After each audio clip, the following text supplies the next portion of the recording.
go. Here we go. Here we go. Emmanuel, that was so good. Go again. 3, 2, 1.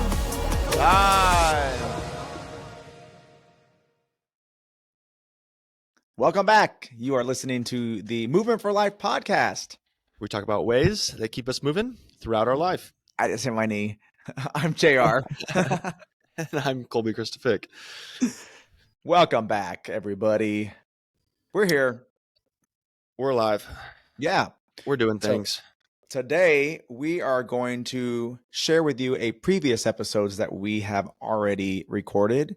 And the topic is food, snacks, and just kind of going through different diets that we've had in the past and just talking about overall healthier eating choices. And some vices. We talked about some vices as well. You did, yes. But before we get there, let's talk about things that we've done to move in the last week. Kolby, I'm going to let you start off. What are some of the glorious things that you've been doing this past week in order to keep that top physical shape that you're in? Yeah. So last week, I ended up snowboarding on Tuesday and Wednesday, which we kind of talked about on Monday. I was on my way there. So I ended up doing 7 hours on Tuesday, 7 hours on Wednesday of snowboarding. Got back Thursday, did not really sleep well. Did my first little CrossFit workout on Friday.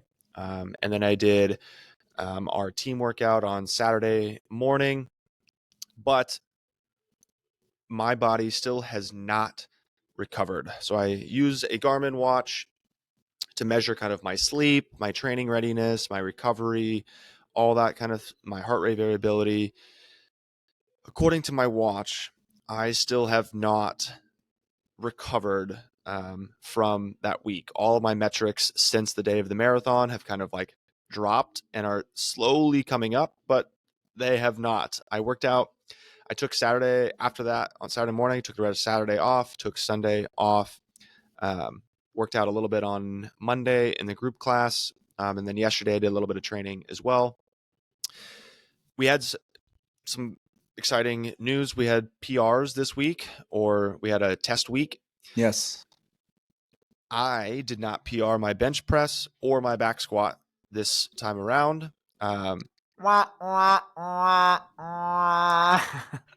Yes, which is a bummer because I put in a lot of work, but it happens. I think that it's okay that I did not PR.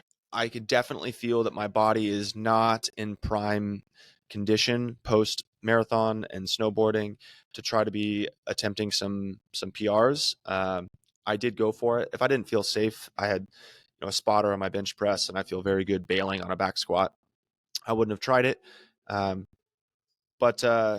Yeah, it's crazy how much that's made a difference on my performance, because I do think that I am. Friday doing the last open workout, Sunday, 2 days later, you ran a marathon. Yep. And then you went snowboarding for 2 days. Yeah, on Tuesday. All within like a 5 or 6 day period. Yeah. So it just snowballed. I like how I use that pun. It just becomes bigger and bigger. And does your Garmin show a strain or a percentage, or how is it calculating?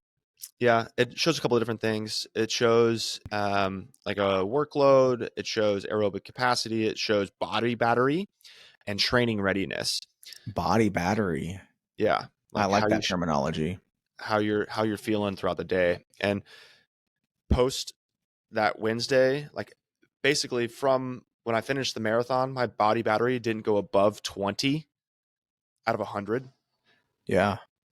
Until Saturday of this last week. Were you eating a lot more food, or were you eating less even when you were snowboarding? Oh man, I was eating 2 meals for almost every meal. Yeah.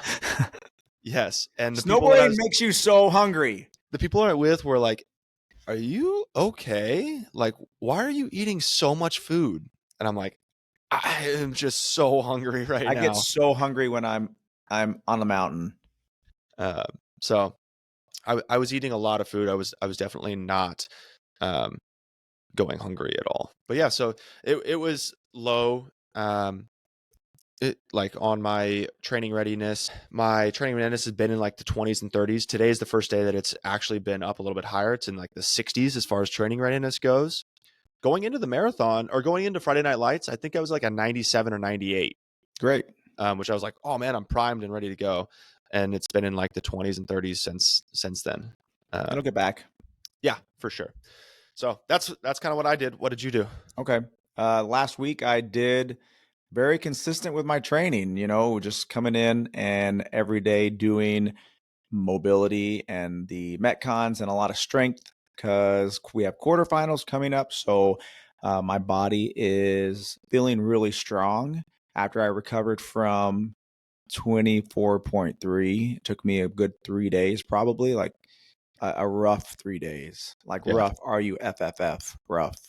I feel really good. And so I'm noticing that my kind of trajectory is moving up again as far as like the weight I'm able to lift. And the training has been pretty intense this last week. I've also been running. So I ran a couple miles yesterday, and last week I ran twice as well. And I need to get back in a pool and start swimming. That's another goal. So hopefully this week I'll be at the pool and I'll swim at least once. And yeah, I've been feeling really good. Great. Physically. Yeah. Yeah. I think you might have made some different choices that might have been better for you than I did. I didn't have a choice. My body made the choice for me. I didn't. Yeah, that's true. I didn't. It wasn't really in my. Yeah. Okay. So why don't you kind of talk about what our episode is about today before we go there? Yeah, we got a fun episode talking about some different diets that we can think of, some of the different stuff that we've tried, stuff that maybe works, doesn't work, what we think, like personally, what we've tried for each of us. And then we kind of talk about some different vices that each of us have as well. Kind of fun. Maybe you can guess what we say for each of them. And with that, we'd love to invite everybody. We're going to be doing a performance nutrition challenge starting this weekend. Yes. We'll put a link down in the description for this. If you'd like to be a part of the challenge, Coach Sam Ellison will be leading that challenge virtually for us. So you don't even have to be a part of our gym space to participate in this. We'd love to have you participate with us, be on our online leaderboard, be a part of our weekly challenges, earn points, and see if you can get some results. We have a QR code we can share, correct? Yep, a QR code and a link as well. Yeah. Both Okay. of them. So in the show notes, we'll drop it in. And if you're interested, at least look at it and kind of see what it's about. And maybe it'll be something that you would like to join. Absolutely. Awesome. Let's okay. get on to that episode. All right. I hope you enjoy this episode. And that's it. One of the hardest things about nutrition is there's so much information. So I kind of want to just start today and talk about, hey, how many different kinds of quote unquote diets can we name? Can we name 10? Can we name 15? Could we name 20? Let's see how many different ones we can name, and we'll keep it on our fingers. So we'll try to alternate. You go, I go, you go, I go, you go, I go. Okay, go. All right. So the first one I have is the South Beach diet. Do you remember what that is? No. What is South Beach diet? Okay. So there's like 3 different phases of this, and it's basically like a modified low carb diet.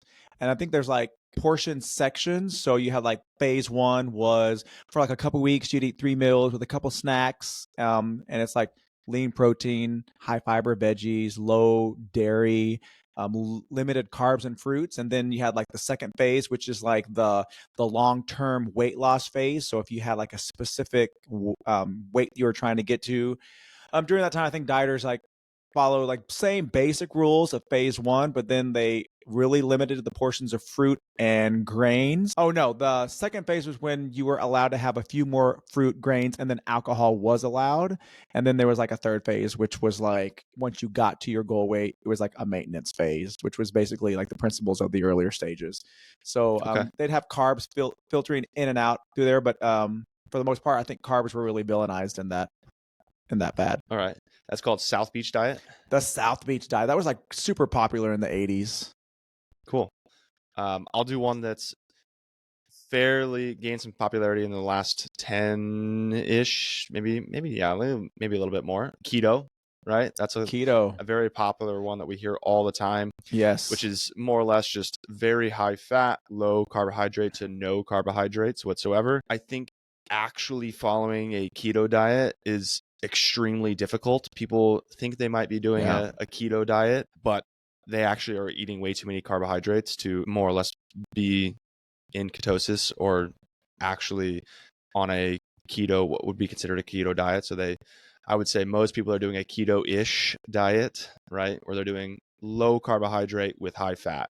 I mean, how do you sustain over a long term doing something like keto?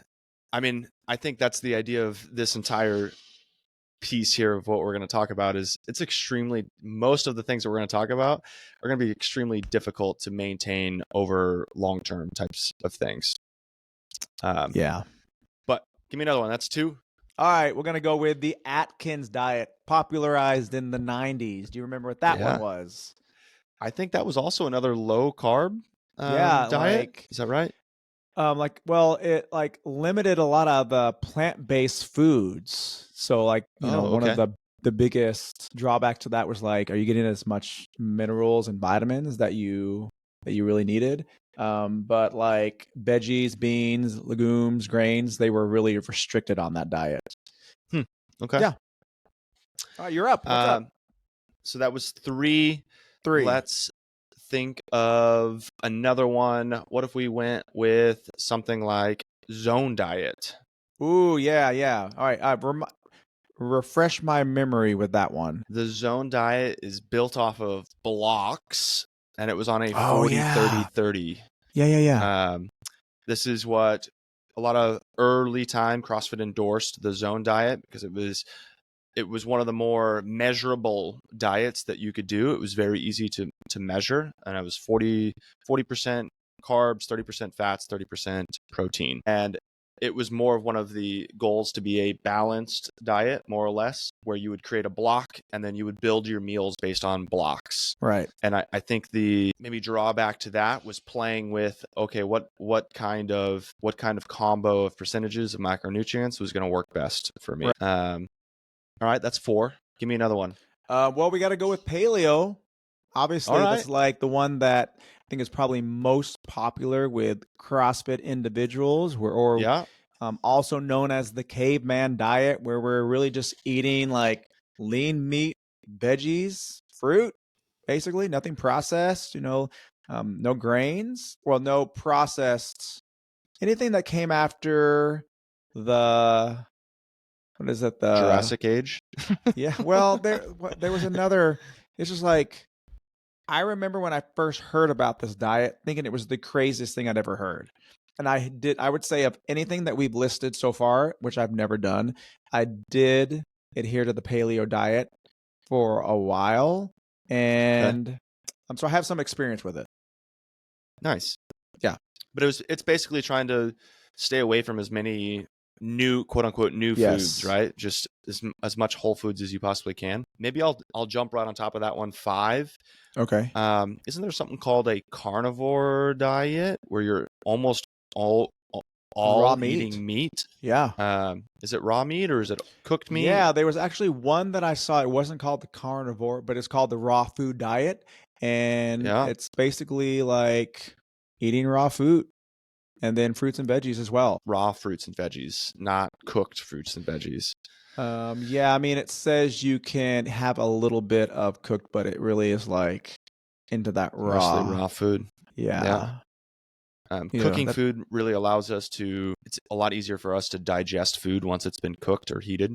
So raw food makes our body work so much harder to digest food. And I think that's the idea behind that one. Carnivore, then you talk about raw food diet. What about something like intermittent fasting?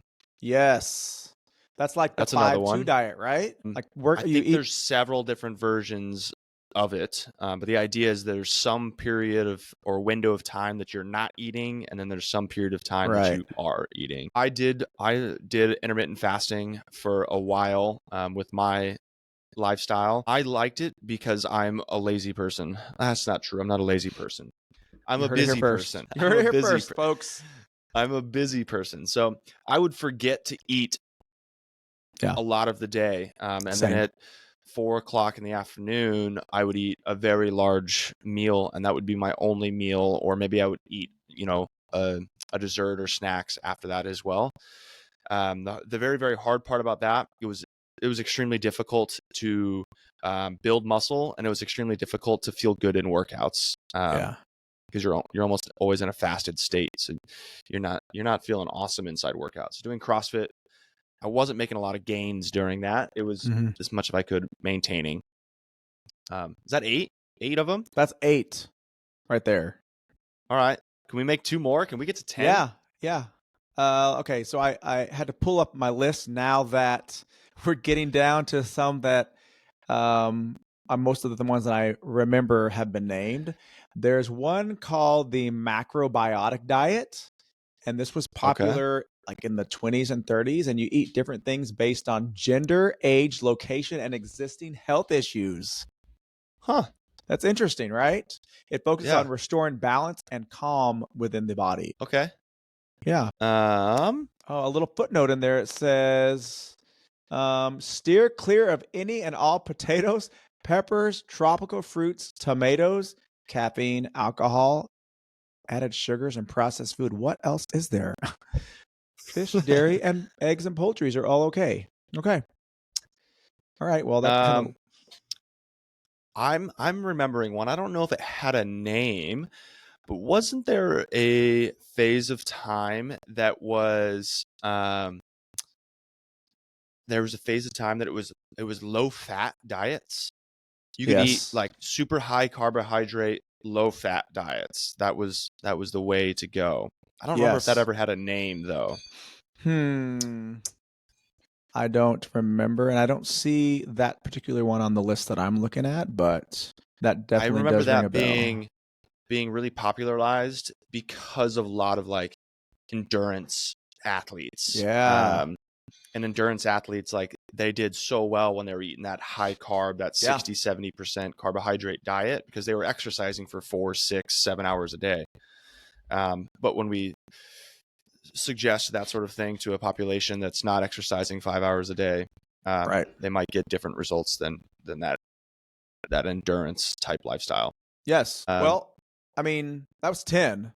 That's a lot. Pretty good. That's pretty good. Yeah. I mean, have you done particularly any of those that we listed? The only ones that I really have experience with are intermittent fasting.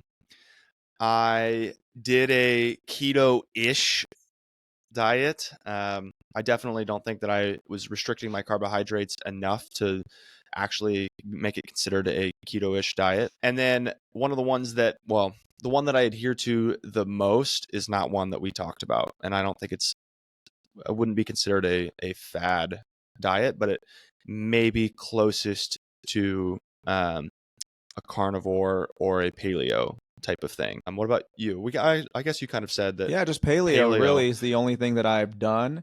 I liked it. I mean, I thought that for me particularly, that it kind of restricted drive-throughs as an option. I had to think really specific. And something that we didn't talk about, which isn't necessarily a fad diet or a diet, I think that falls within what we consider a diet, is I was vegetarian for about 2 years. And the only reason I did that was absolutely trying to cut out like fast food. And because there was very limited amount of things that I could go, like within like a salad and outside that kind of scope. Yeah. Now, I mean, now this is like 20 years later, there's so many places that have like Impossible Burgers or like, there's Yeah. more of the vegetarian options. But back then, Yeah. no. So it was a great opportunity for me to like, one, not spend a lot of extra money going through fast food. And then I was only going to do it for like 3 months, and it ended up being something for 2 years. I tried being vegan for a little while just because Mm. I kind of made it into this fun game for myself. How long can I do this? And Yeah. then I needed to put on some weight and muscle, and I knew I had to have more protein and eat more food. So I stopped doing that. Yeah. But I didn't do it for any other reason except as an Yeah. experiment. Um, cool. Maybe that's the segue pretty great into the next question is like, hey, what do you feel like has worked best for you? And what's something food wise that you struggle with?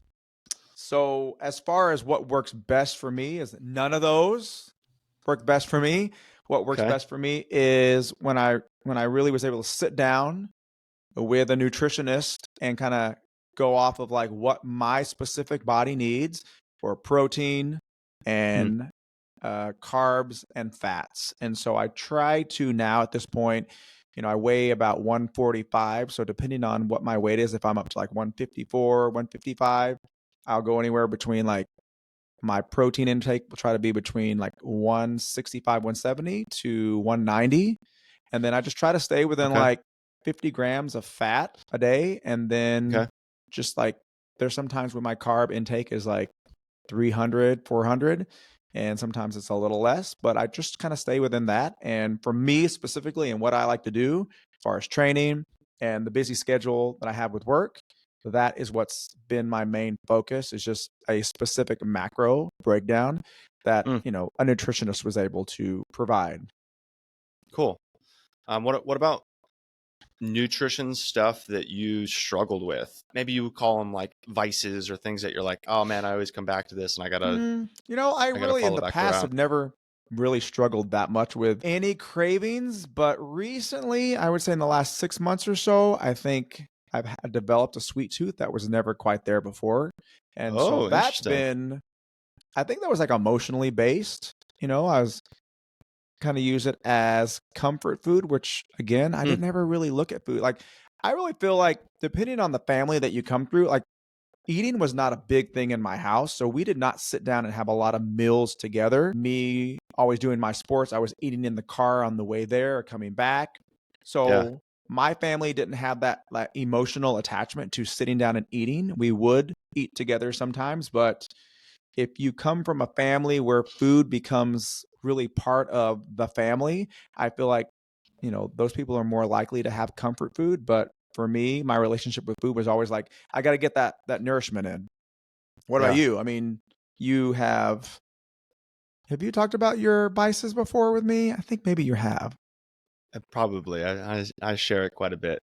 The thing that works best for me, it really depends on my goals.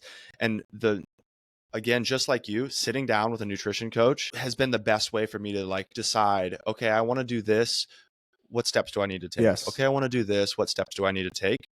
Because things do change in different phases of your life. And so in a phase that I'm not really focusing on building or growing, more like a maintenance fee or Hmm. maintenance phase, um, Maintenance.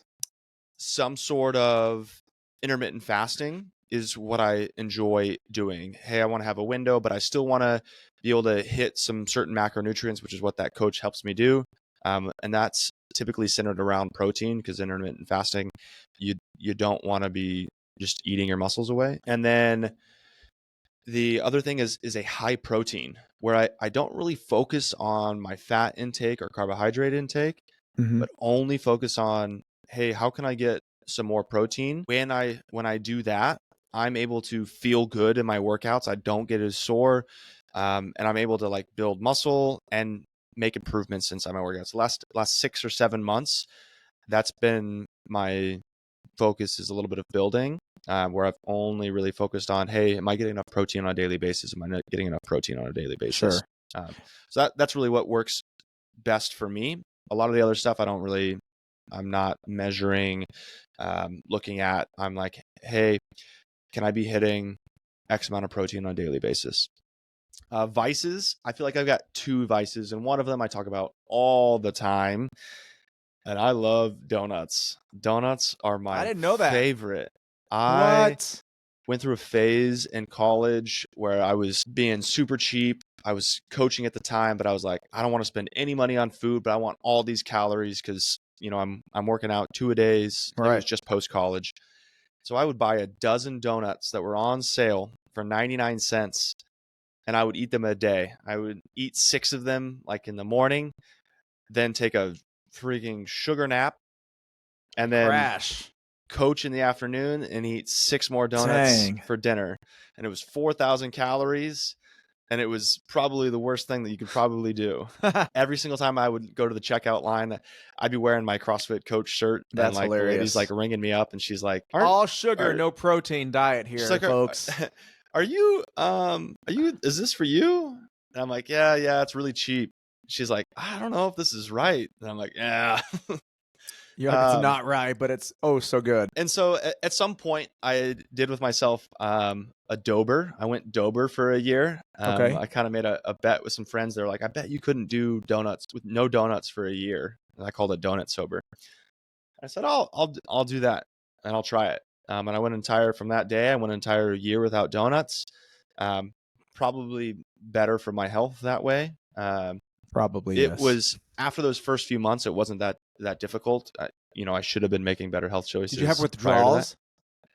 I didn't. No. What I did do mostly though is avoid donut sections. Right? I wouldn't go to the donut stores. I wouldn't go to the donut section. That way I wasn't thinking about it. Right.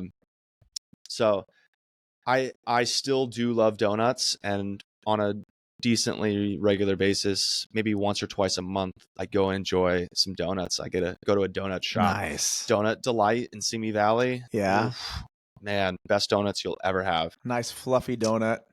Yes.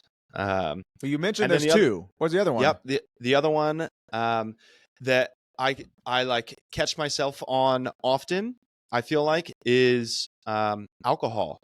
Alcohol is something that, like, man, they can add up significantly. I'm somebody who's like, at the end of the day with dinner, I like to have a beer or a glass of wine. And more often it's a beer rather than a glass of wine. And adding that up, okay, if I have 1 beer, maybe 2 beers a night with dinner, and then, one of other day throughout the week, I go out to some restaurant with friends and get a couple of drinks as well. You're like, wow, I've had 12 drinks this week. Yeah. Like, that's adding a significant amount of caloric intake that has no nutritional value for me. It's not adding anything as far as fuel goes for my body. So I think being cognizant of how much alcohol I'm drinking on a weekly basis makes a really big difference for me and how I can perform in the gym and just my overall body composition, soreness, recovery, things like that. That seems like, I only had 1 or 2 drinks, but if you look at it over the long term, they really do add up. Yeah. Those are my 2.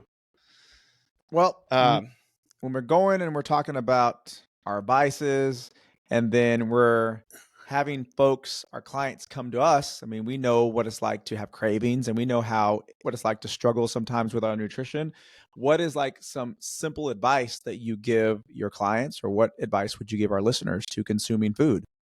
Yeah, food is something that you can't really avoid, right? You have to eat it. It's a requirement. Sort of like breathing, sort of like drinking water. We got to do it every single day. So most of my advice centers around trying to keep it as simple as possible. And in my opinion, there's been 2 pieces of advice that have really stuck. One's from Greg Glassman from CrossFit, and one is from Michael Pollan, Okay. who's a big health and wellness space writer. And CrossFit's simple advice is eat meat and vegetables, some fruit, little starch, and no sugar. So that's keeping it as simple as possible. And then Michael Pollan's advice is eat real food, mostly plants, and not too much. Those 2 things are like the simplest advice I give to people.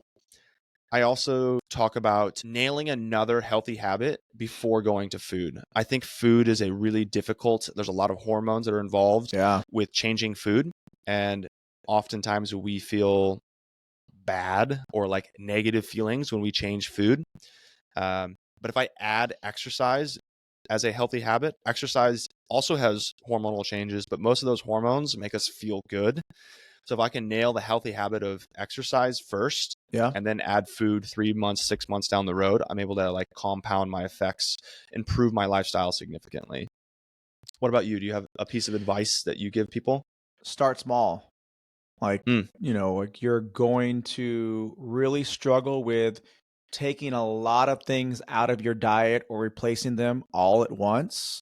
And small little things that you can do that are going to set you up for success versus like going hard and going big and only lasting like a couple weeks. And really, like in the grand scheme of things, when you look at it, everybody should be able to have that donut when they want it. They should be able to have that drink when they want it in moderation. So, like if you're a person who struggles with moderation, pick one thing that you know could improve. And we've talked about this in previous episodes. If you drink a lot of soda, let's go down to 1 soda a day and then make it like every other day. Don't just like, I'm never going to have another Coke again, because if that's part of your life, like how are you going to be able to justify with your mind on those days when you're like, oh, I just need that, and then have a little bit of it. And then as you become more successful and you feel better, I mean, the results are what's going to keep you wanting to stay at this. Whenever, oh, I actually feel better because I only drink now 2 sodas a week or whatever. So start small, and then from there, as you get that success and that feeling of success just propels you forward, then add something else or make it more make it a little, that small one turn into something bigger. Love it. Yeah. My one piece for everybody is try to add things, not take things away. Yeah, that's a great one. And by adding things, you may find that other things fall out because there's no room for them. I love that. That's my one piece of advice for everybody is try to add something instead of trying to take something away. And that is something that I personally have experienced, because when I started adding more protein, it was filling me up. So I didn't really crave other things because I was getting that protein in me, and I was like, I don't need dessert now. I'm already full. So that's a great tip. So Cool. then where do like our people start when they're wanting to make a change? Like what's a good first step? A good first step, I think that is a good first step is if you're not ready to work with I think nutrition coach is honestly the best first step. Absolutely. Honestly. Yeah. If that's within your financial means, like you're going to get the best results that you could possibly get is talking to a nutrition coach. Even a consultation with a nutrition coach is going to give you so much valuable information. But then a lot of times we need the follow up with the nutrition coach, because if we learn things and then not held accountable. But if that's not something that I'm willing or ready to do, I'm going to say start with adding one thing and write it down and say, hey, maybe even stick it on your fridge. Yes. Add X every single day and do it daily, whatever it is. Yeah. I think the constant writing it down every day, like I have my fitness journal and every day I put eat more protein. Every single day I write it in, or like something that I did in the past that some people think is so stupid, but it worked for me. I had sticky notes and I put them on my mirror in the bathroom. So I'm looking at that every day saying, okay, as I brush my teeth, I wash my face, that goal is like right in my face, and it just helps keep it in my mindset. And it really it helped me a lot. Yeah. Cool. Okay. All right. I know this is our last question here. Yeah. I know we got some questions about supplements. Okay. And then when you talked about this, you were like, I've got some actual questions for you. So I'll defer to you first, and then if there's anything else we want to talk about, we can get to it. So let's talk about CLA pills. So I have members that have asked in the past, like, if I take the CLA pill, like it's supposed to help like block the fat or help me lose weight, like pros or against, because I do know that in the circles of bodybuilding, that's something that a lot of folks that are looking to do a show, that's something that's part of their supplemental package. But then others who are like nutritionists and stuff, like that's a bunch of BS. Like it doesn't help. So what do you say to a CLA? Yeah, so a CLA is going to have very little scientific backing for like the uses that you're talking about. Mm-hmm. The CLA, I think, is most often used in treating like a high blood pressure. And so I think there's been like a side skirt of like, oh, maybe I can use a CLA to lean myself out or to lose a little bit of weight. For everybody else that's listening as well, CLA is called a conjugated linoleic acid. And so there's not enough, if we're going to talk about like scientific evidence, not anecdotal evidence, there's not a lot of evidence for the use cases that we're talking about, like in the health and fitness realm. Not to say that there shouldn't be more research done. I'm sure that there's probably going to be more research.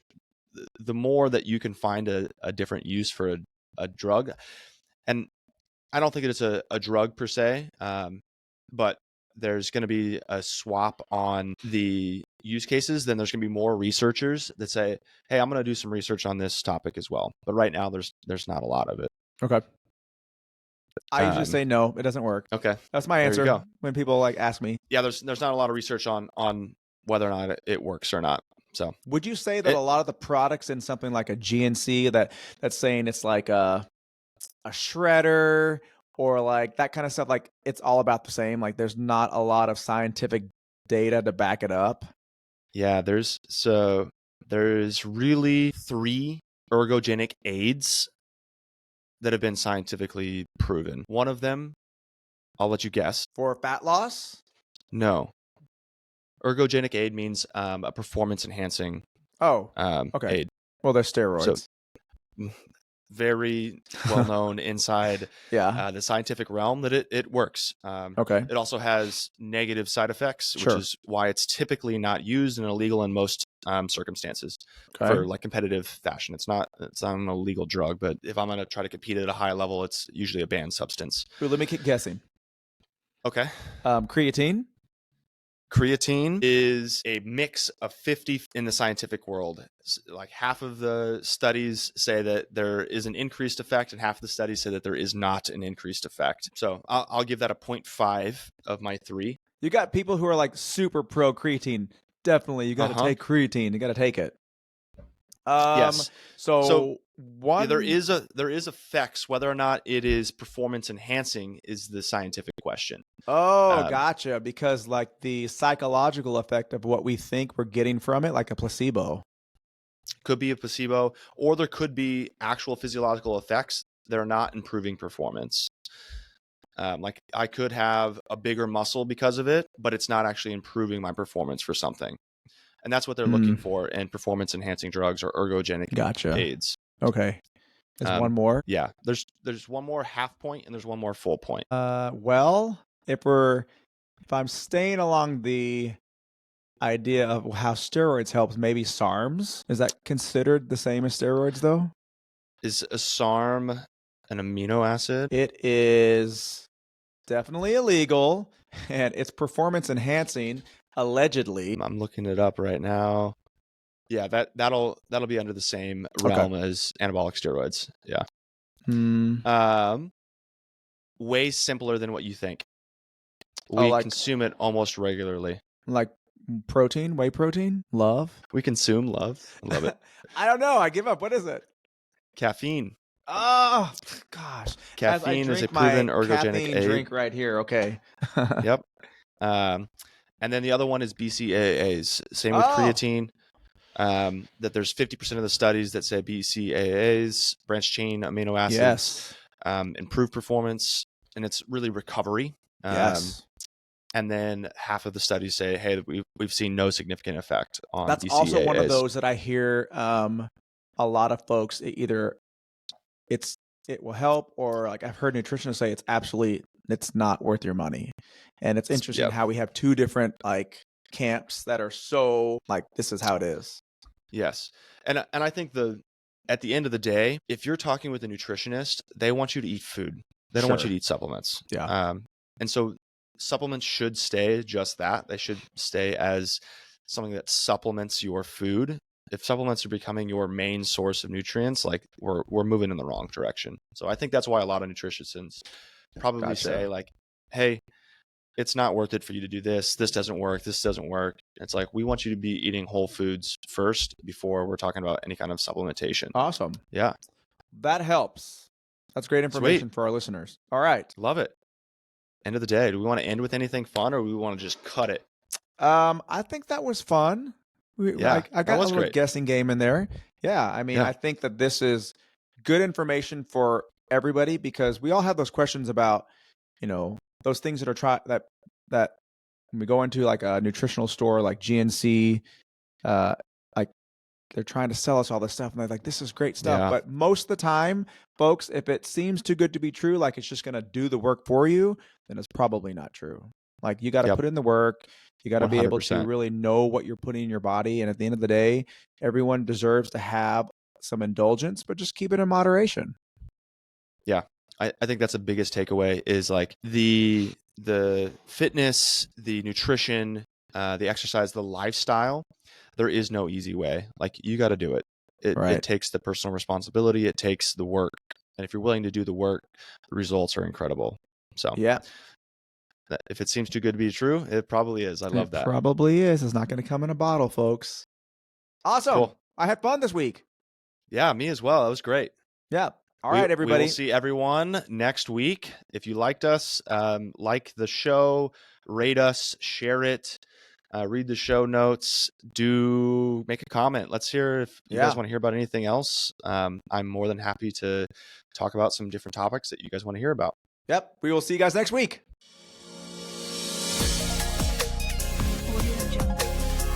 Emmanuel, that was so good. Go again.